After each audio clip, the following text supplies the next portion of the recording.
If you ain't shooting with Luv City, I don't know who you shooting with. On God. On folks. All right. Hey, corporate man, I appreciate you coming through, bro. I know you a busy man. I know you got a lot of big things going on in the city. But the youth, man, they you know what I'm saying, they inspired by what you do. So I thought it'd be dope if you could come and just, share a little bit about what you got going on, how you got here, your journey. And they're ready for you too. They prepared some questions for you, man. For sure. Man, I appreciate the invite.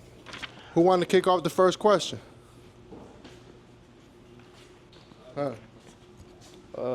What's the best collab you done and why? The best collab. Shit, to be completely honest, G, generational wealth is very important to me as far as not only making sure that I'm in position, but making sure my kids is in position. So being able to collab with my children, you know what I'm saying? All three of my daughters have been in videos at different points in time.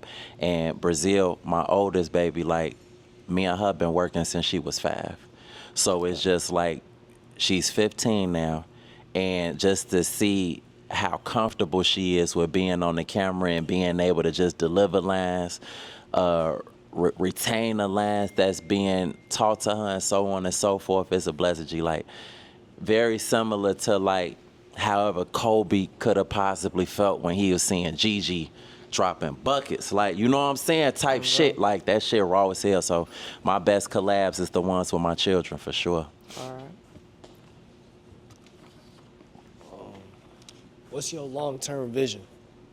My long-term vision, quite honestly, is to be respected in the same fashion as Childish Gambino in regard to having a significant respect in the film arena, but also in the music arena as well. So that's kind of what I'm working towards, for sure, for sure. So look, are there like any topics or videos or ideas you got that you haven't produced yet? For sure. I'm constantly in my thoughts. All of these episodes and everything is off the top. It could be something that just happened randomly a lot of times. And I just keep that as a mental note. Like, yeah, I got to put that in an episode. Like, you know what I'm saying? Like, the episode that's dropping tonight, God willing, as soon as I finish it, I'm going straight back to the crib to finish. But the episode that's dropping tonight, have any of y'all seen that viral video with Buddy on the tip of the boat on 4th grade while that motherfucker, I got Brazil on the Hellcat while that bitch moving, like, you feel me, on that motherfucker? So it's just like, I just pull inspiration from whatever I see and then just immediately bring that shit to life. So I got plenty of thoughts and ideas. Even whenever I do Black Chicago Be Like the movie, the whole movie's in my head already. I already know what the moral of the story is gonna be for that woo-wop, like all that shit. Like, I just be having like shit just stored in my mind, for sure, for sure. In topic, your channel, how'd you get the name corporate? Like, where'd it come from? On God. Some years ago, when I decided I wanted to be a rapper, I've always been big on everything having a meaning. Like, everything having a meaning. Like, even now as an adult, every tattoo I get, there's a meaning for it. I got a clock on my chest because I'm obsessed with timing. Timing is so important. It's been a big thing in my career. But as far as the name, when I thought about how I've always been my whole life, I've always been a motherfucker that's business oriented. Even in high school, selling candy and CDs, and even when I was making CDs, like, motherfuckers could charge extra to get next day service when they give me their mix CDs and woo, da da da. So I'm just like, man, G, you corporate, G. And then, you know, for the sake of the entertainment moniker, I just decided to spell it with a K. To be completely honest, folks, I was in college and I wanted to be a Kappa, so I spelled it with a K. I ain't gonna lie to you. That's the real reason why, you know what I'm saying, I chose to spell it with a K on folks, because I was trying to see what was to that shit. Mm-hmm. Blessings. Shit. Could you bring back Big Twan? Shit. On 4th grade. Hey, folks dead as a doorknob, I ain't gonna lie to you. But I had the idea to bring him back as a ghost for at least a year before I had dropped it. I was like, I just thought that shit would be raw as hell for him to die but then be coming back, you know what I'm saying, out the clear blue, giving me advice or just talking to me about things. Like, I thought that was real raw. Even with the episode, I ain't had no place to stay, and he, like, gave me his crib. He walked through the door and opened the door, like, oh, folks, I thought that shit was raw as hell on folks' grave. So it's just like, yeah. In a new storyline, when part 119 is over, he gon' like, respawn on folks. Like, he gonna be Gucci. But as far as this one, folks is over with. I ain't gonna lie to you. Are there any brands or partnerships you avoid? Nah, for sure. I never forget I did this booking a couple years ago in Gurney. And it was a dude that had a magazine, and it was called Chirac. Like, you know what I'm saying? He was like, man, let's do an interview. Oh, no, for sure. What's the name of your periodical on folks? His ass said Chirac. Nay. I don't support that at all. You'll never hear me say Chirac out of my mouth. Like, you know what I'm saying? Like, I understand why motherfuckers came up with the term, but it's just like, to keep pushing that, we'll never get better if we keep putting that type of energy into the atmosphere. So I don't support anything Chirac, nothing. He was like, no, man, it's more than a name, King.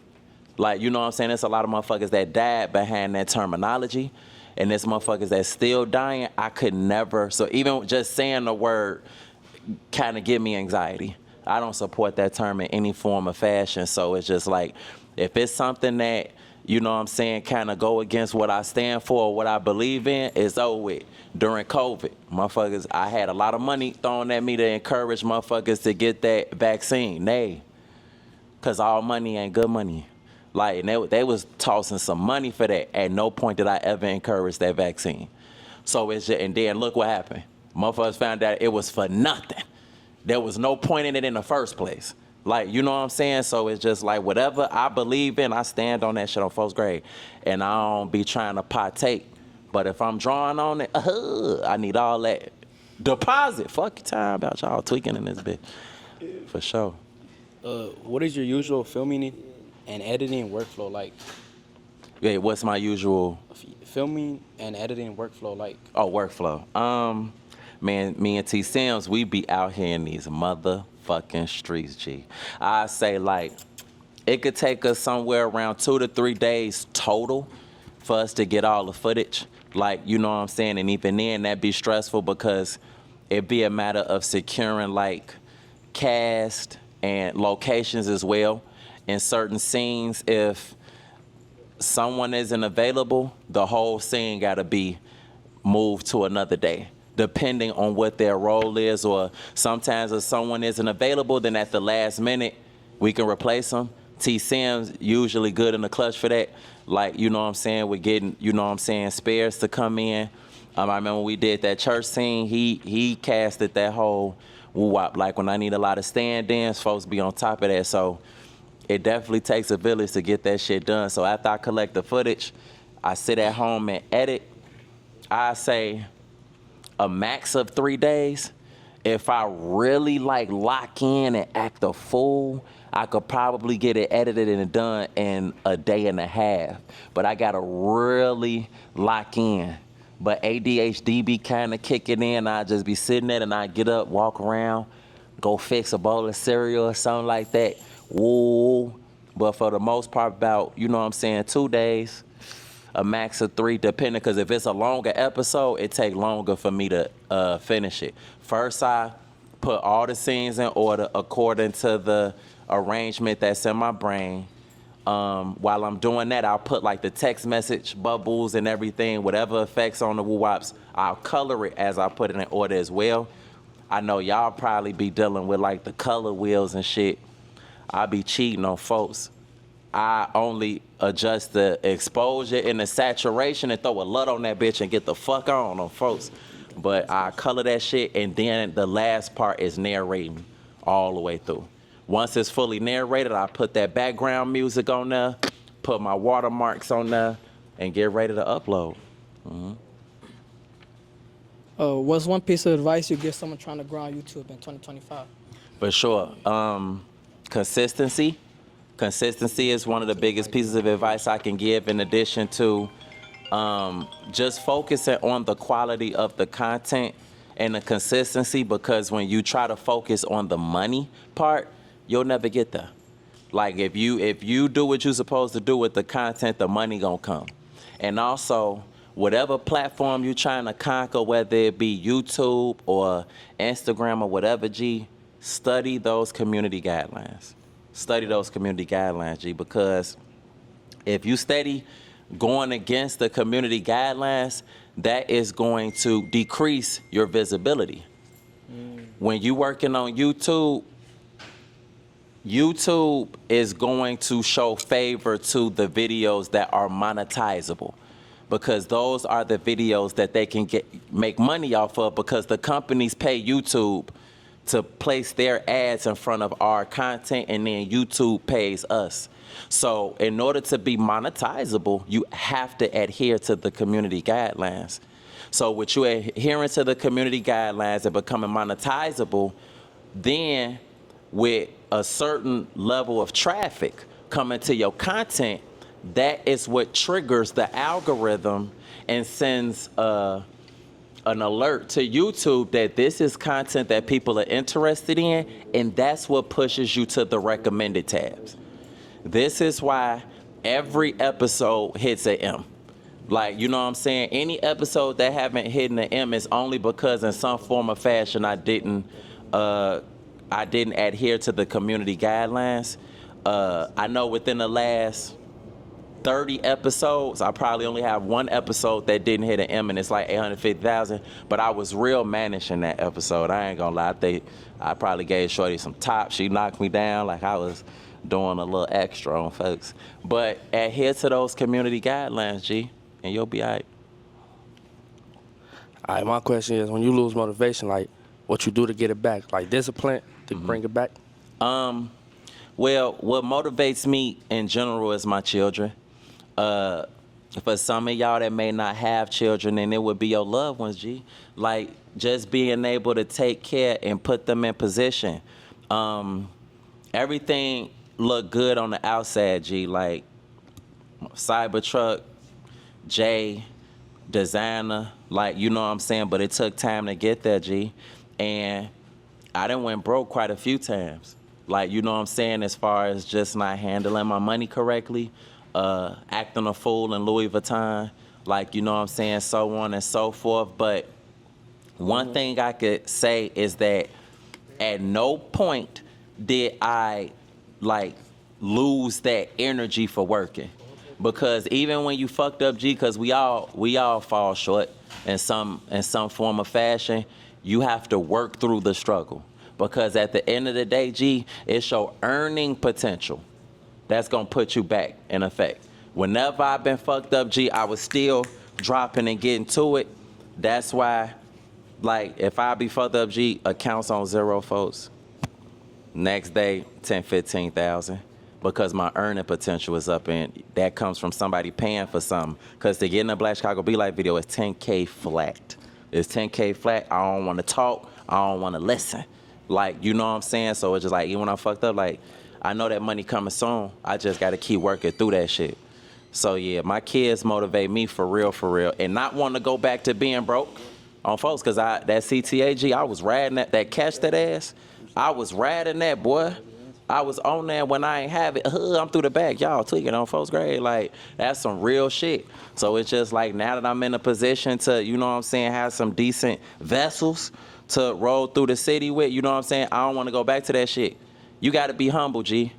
It don't matter how well shit is going, G. You have to be aware of the fact that all that shit can be taken away, G. No back. And I know this for a fact. I've gained so much in my lifetime, and I've lost so much. And that's what allows me to remain humble and to stay focused. One of the biggest mistakes I made during the course of my journey is once I got up, I got comfortable and slowed down. Once you get up, G, you actually supposed to work twice as hard after that to maintain that shit. Because the more money you get, the more bills you get. You know what I'm saying? So you just got to stay focused, G, and remain humble. And just keep in mind, G, this shit could be gone in 24 hours, G. You got to work hard to keep it that way. Even when I'm just simply, when I'm hungry, G, and I can just get something to eat. Just as simple as that, G.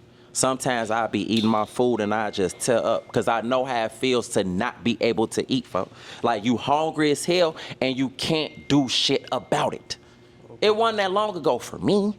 Like, you know what I'm saying? I still think about that shit a lot of times, and I work hard to make sure I don't get back to that place, G, on folks. Mm-hmm.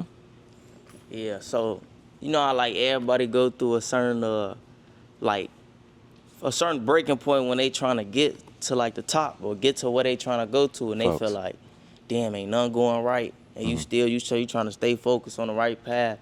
You be feeling like when shit get real hard, something good gonna happen? Oh, for sure. It's always. How was it for you though? Like, what was it? What that experience on was? folks?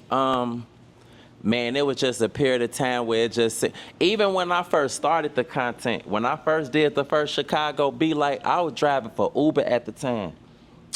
I was in that car, I was driving Uber waiting for the next rider to send a request. And even I remember vividly at that time, I had the random idea to do a video about how Chicago people talk. And I remember saying in my mind, like, I'm gonna drop this video right quick and then I'm gonna get off the internet for a couple weeks till I get my life together. Cause I ain't had no bread, G, and Uber wasn't really delivering on folks' grade. And then that shit, and that's why I was so ungroomed in that on folks.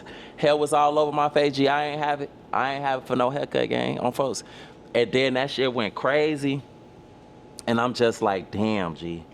I done found something at work. I can't stop right now, which is why my landing was sharp than a motherfucker on that next video, but it was my last 50. It was my last 50 because I wanted to look presentable for the camera. Like, you know what I'm saying? So it's just like we definitely come through periods of time where it just seemed like ain't nothing going right. But that tunnel vision be so real, G. Like in the midst of everything, it just be like, I bet, say less, woo woo, but I'm still focused on the prize.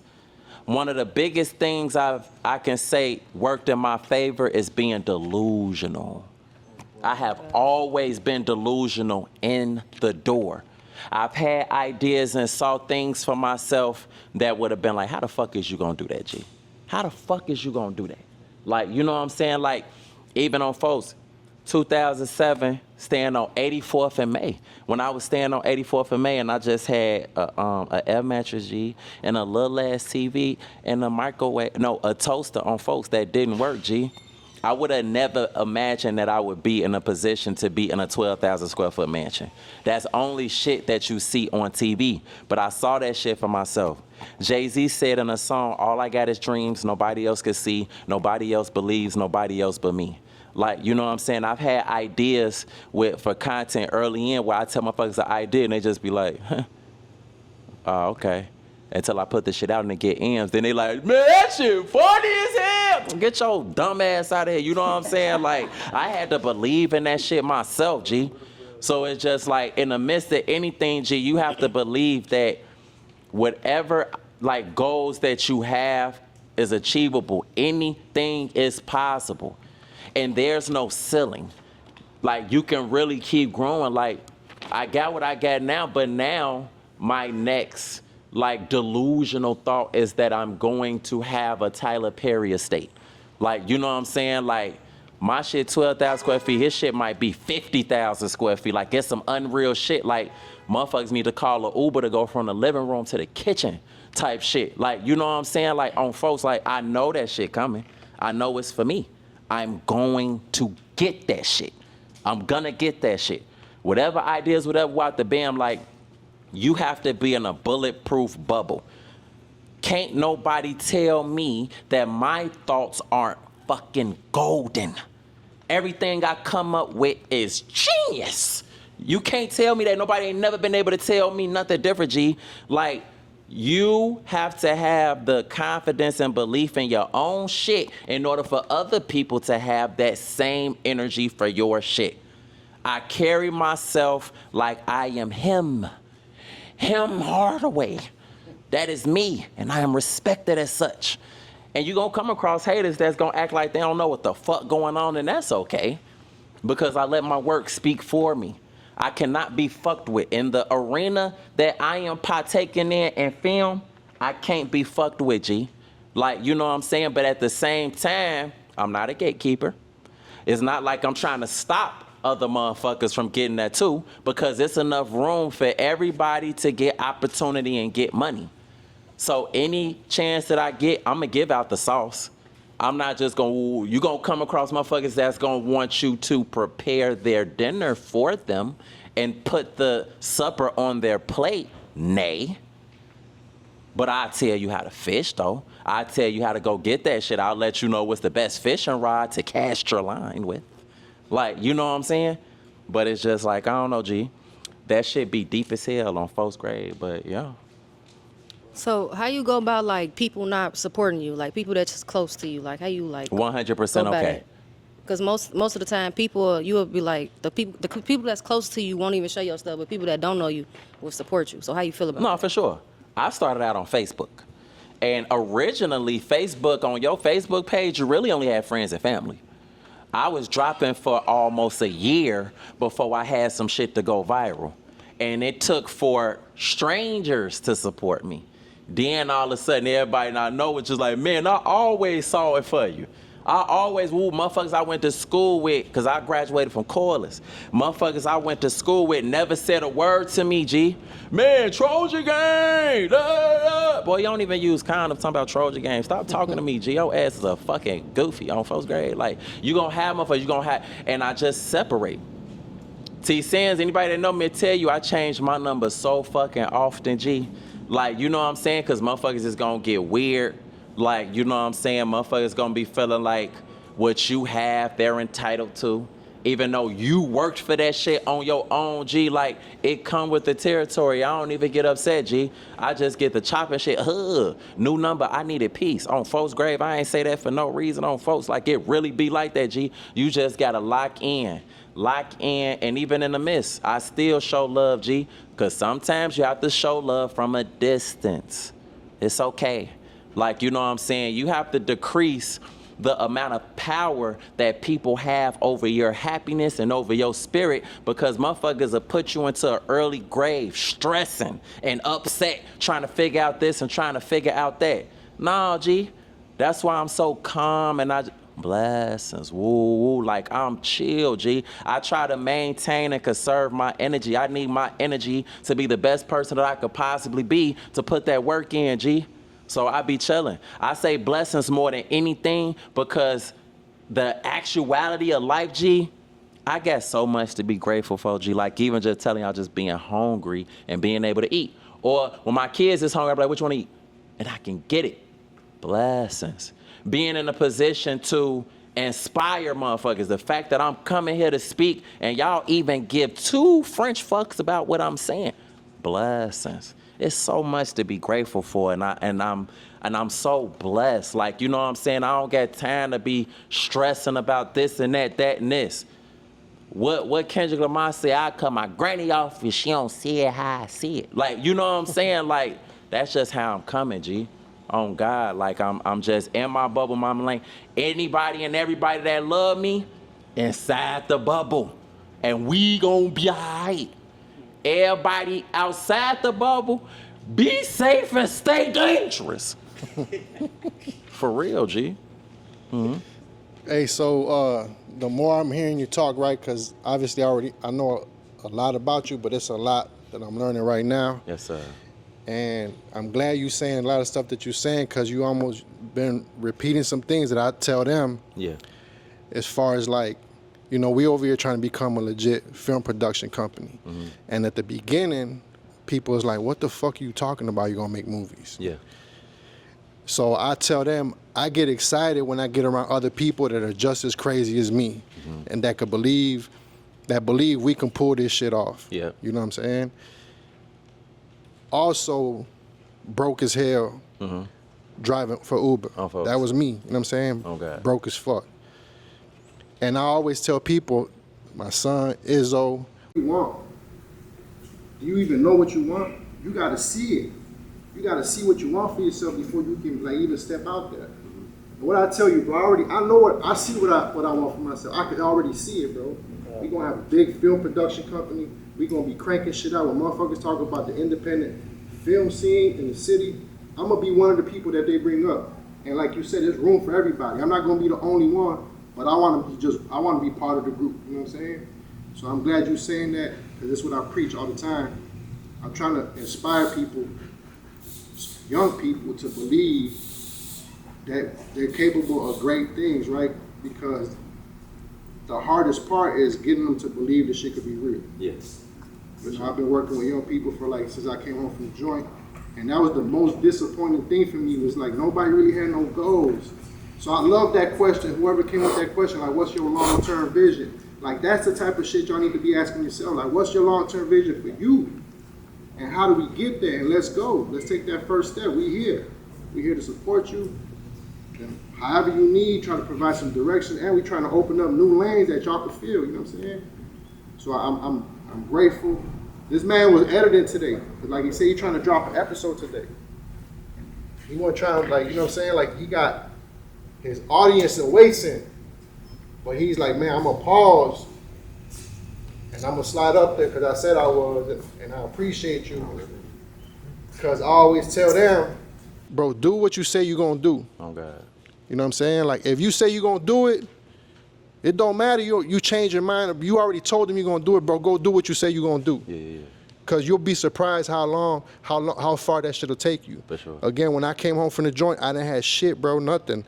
But what I did have, my word was still good. My name was still good. Mm-hmm. A motherfucker came and got me and put me into some real estate shit off my name and my background, because I always said I was going to do. I never played nobody sideways. There was trust there. You know what I'm saying? So that shit is golden. Yes, sir. So that's why, like, the same thing with y'all. Like, if y'all say y'all gonna pull up, if we book you for a role or something, bro, know that you committing to showing up on time, being ready to get filmed, because that's your word. You know what I'm saying? Because if you tell us you gonna show up, we gonna be ready for you to show up.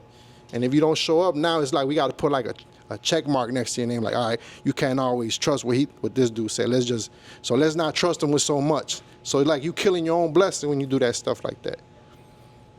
My question to you is, when I first started Luv City, I'm working but none but shorties that's out there gang banging, and I'm telling them I'm gonna start Luv City. Mm-hmm. And they like, nah, man, that shit sound kind of corny. You should make it like No Luv City. Type shit. And I was like, nah, bro, it's enough of that already. We need more of this. And that been one of the biggest challenges for us, is how do you make something positive not feel corny? And that's why I fuck with everything you do, bro, because I think you doing that shit at a high level. So how do you feel about just being positive and still being like cool, you know what I'm saying? Absolutely. You end up being cool when you don't care about being cool. Gee. Like, I don't really care to be accepted on a certain level, because I stand for what I stand for. Because to be completely honest, on first grade, coming up with corporate, my folks like, that shit corny. Now it's a respected name. I still stood on that shit like, nah, corporate fit me perfectly. That's just what it is. I remember motherfuckers were like, man, that shit corny as hell, G. Facts. Blessings. Appreciate you, King. Like, you know what I'm saying? And now corporate is a household name. It's something that respected. It's trademarked. It's official tissue. Like, you know what I'm saying? Like, I know what I believe in, G. Like, I'm not interested in, like, even Chirac. Motherfuckers be thinking they so cool, man. You from the rack. Oh, first grade. I never partake in that, G. Like, yeah, hell yeah, you in the rack. I never even partake in those type of conversations. I either get quiet or I just be like, nah, I don't refer to it as the rack in Chicago. I say Chi-Town. Fuck time. I'm not saying Chirac, G. Because y'all know the main motherfuckers that be saying Chirac, G, is motherfuckers that's still trapped in a certain mental space from what they done been through in Iraq, motherfuckers that's from out of town, and motherfuckers that's from here but ain't never did shit, but they want to seem like they cool. Those is the three motherfuckers that is Chirac this, you know what I'm saying, Chirac that. And it's just like, when you stick to what you stand on and you put so much sweat and tears behind that shit, people respect that. Very hard to come up in Chicago and gain a following and you're positive. Because Chicago loves violence. I don't know what it is. It's just shit we've been through. Like, it's kind of sick for real. Like, if we see somebody, like, in the midst of partaking in inflicting harm on somebody else, like, I don't know what it is. Like, we didn't been through a lot, G, but it's just like I wanted to change that narrative, which is why in 2019, I was blessed with the opportunity to work with AT&T because they saw the work that I was doing in Chicago, and they made me one of the front faces for their Codes of Culture campaign.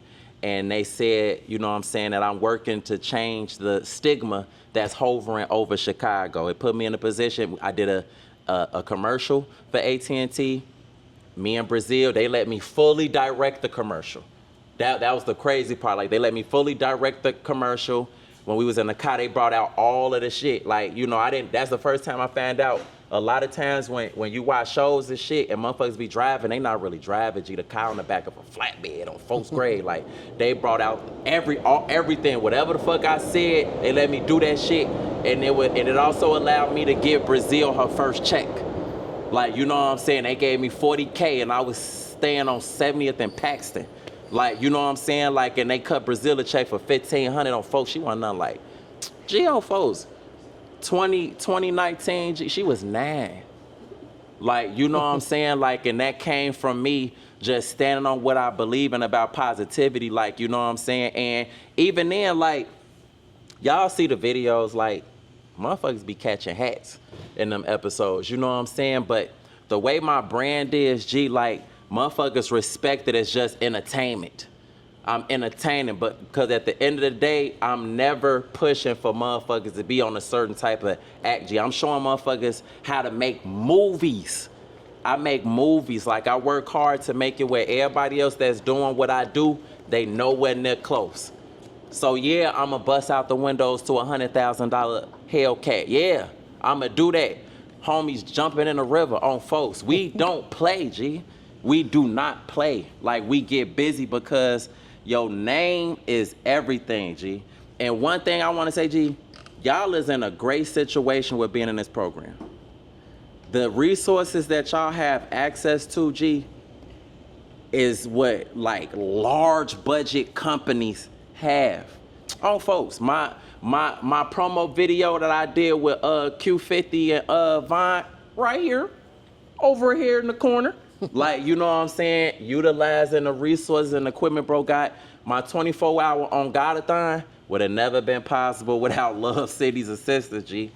How the cameras was switching and on folks, T-Sims and KB was walking around my crib with headphones, communicating, G. Corporate's on the way downstairs. Like, oh, folks, that shit was so fucking raw, G. They set up a command center in the basement. Like, y'all don't even know, G. I meant to put that shit on stream. It was like a big TV with a lot, like, showing, like, different video feeds, G. Like, y'all have great access to shit. I did not go to any type of formal film school for what I do. It was YouTube University for me.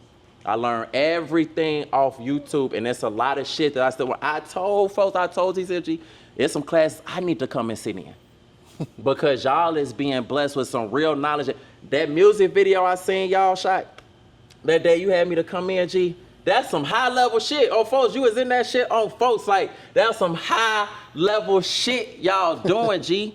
FX3 cinema cameras and all that shit, and even higher than that, G, y'all got some shit. So please, like, don't take for granted what y'all have for y'all, G. Stay focused and capitalize on that. Production is a booming industry. It's a booming industry, G. Stay focused. For me personally, G, I'm so motherfucking focused, G. I don't want to partake in nothing that don't make sense. I don't really be outside like that. I be hearing us on this, hey, corporate pop out, I gotta edit. Or even years ago when I was really heavy on YouTube trying to research how to put the videos together. Hey, corporate pop out, nah, G, I gotta go to school. It took discipline, because y'all know summertime shy is a time. Being outside, the Tillies be out. Everybody be outside. Y'all saw what just 50% on folks. They was out there, G. Like, when Chicago is cool, it's raw as hell, G. But even in the midst of summertime shy, G, discipline. I'm locked in. I'm locked in, G. You have to be locked in because you You know what you want for yourself and how you want to put your loved ones in position, G. So just stay locked in. Another thing I want to add right quick, G. It's okay to be sober, gang. I know that's random, G, but it is okay to be sober. One thing I noticed is that when birthdays come around, it's such a big thing to get bottles and, you know what I'm saying, smoke this amount of weed, so on and so forth, G. Even with liquor, with alcohol, G, that shit does damage to your liver and kidneys over time. Sometimes it's not right away, but it do it over time. And it's crazy. A lot of motherfuckers that I know be like throwing them bottles back, G. Years later, they go to the doctor. I can't even drink no more for my shit. Woo, da da da, G. It's crazy to come to a day where you are celebrating another year of life, and then in celebration of that, you partake in things that take years away. That is crazy, G. I don't partake in drinking or smoking on folks' grade. I need to be alert, and I need to be aware of my surroundings, G. I wanna be as healthy as possible, G. I don't partake in pork. I don't partake in beef. I actually fried chicken. I had to leave that away. Leave that alone too, G. Health is wealth. That's why motherfuckers be like, you ain't never 37 years old. Because I take care of myself, G. On folks' grave, yeah. And there's a lot of motherfuckers that's like 25. They old as hell, G. They look old than a motherfucker. That's because them pills be beating them, G. Beating the fuck out of them. Like, you know what I'm saying? I don't want that for me, G. I want everything to be in order. I want my skin to glow, G. I moisturize. Fuck is wrong with y'all, G? I care about myself. I want myself to be, I want to be alive for as long as possible to have more time to make more money, G. Y'all know Pharrell was looking young for years, though.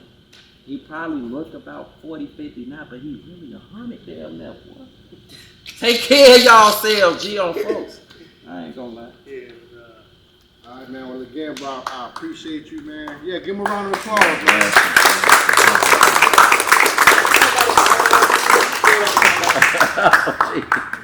Again, bro, I know how busy you are. I see you work every day. Cause some of y'all been asking about T-Sin, like where T-Sin, and what I tell y'all, and he locked in with corporate right now. Gee, we be in the streets. He working. So, and I'm already knowing. So, I really, really appreciate you coming through, bro. Brother. I know you had to like actually stop what you're doing to come over here, and it was. I appreciate that. I know they appreciate it, bro, and thanks for coming out, bro. Man, blessings, a pleasure, man. Thank you so much, G. Folks, grave. On God. I want to flick up. Yes, sir. See what I'm saying on folks? When I say motherfuckers be stressing me about that shit, G, it be giving me anxiety sometimes, but it's a blessing to have something that motherfuckers checking for so hard on some power shit. Like, you know what I'm saying? But I'm finna race back to the crib. It's 11:45. It's an hour and 15 minutes. Probably about 12. 1:15, G. If I lock in, I could possibly be done narrating by like 7:30, 8 o'clock. 7:30 preferably. It's about a 30-minute process after I narrate to dust it off and get it uploaded, and then premiere at 8 o'clock. But then stream at 8 o'clock as well to give motherfuckers a sneak peek on Twitch. See if they gonna give me these 500 subs to see the whole episode, and if not, catch motherfuckers at 10 p.m. on folks. Yeah. For some of your characters, like how long does it take for you? For some of your characters, how long does it take for you to develop them? It'd be right away. Shit, I have a vivid imagination. And then sometimes I'll see someone and they just look like a certain character to me, and then I'll cast them in that fashion. It's a rapper by the name of Fresh Money from Chicago. I casted him as a villain. He was in like an accident and his eye fucked up. The nigga looked like a villain though on folks' grave, and I put him in as a villain. Like, that shit was raw as hell. I even had it where in one of the episodes, Batman was a real thing.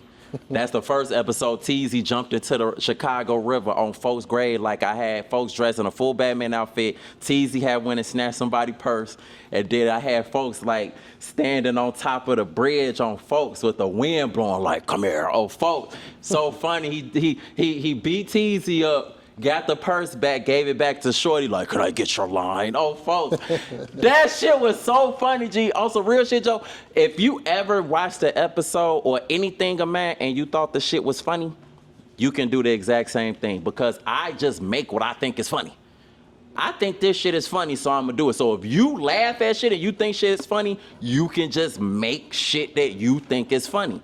I'm not really like trying to entertain people. I'm not really too focused on what other people think is funny. I know how to relate to the crowd, but if I think the shit is funny, I'm putting that shit in, G. And not everything. It's a lot of motherfuckers that be like, Corbett, you not funny. Facts. I don't even get no fuck for real. Like, you know what I'm saying? I thought it was funny. Oh, folks. And it's a decent amount of motherfuckers that feel the same way, but you're not going to please everybody, and that is A-OK, G. Just keep working on God. All right. Yeah. For sure. Man, if y'all try If you ain't shooting with Luv City, I don't know who you shooting with.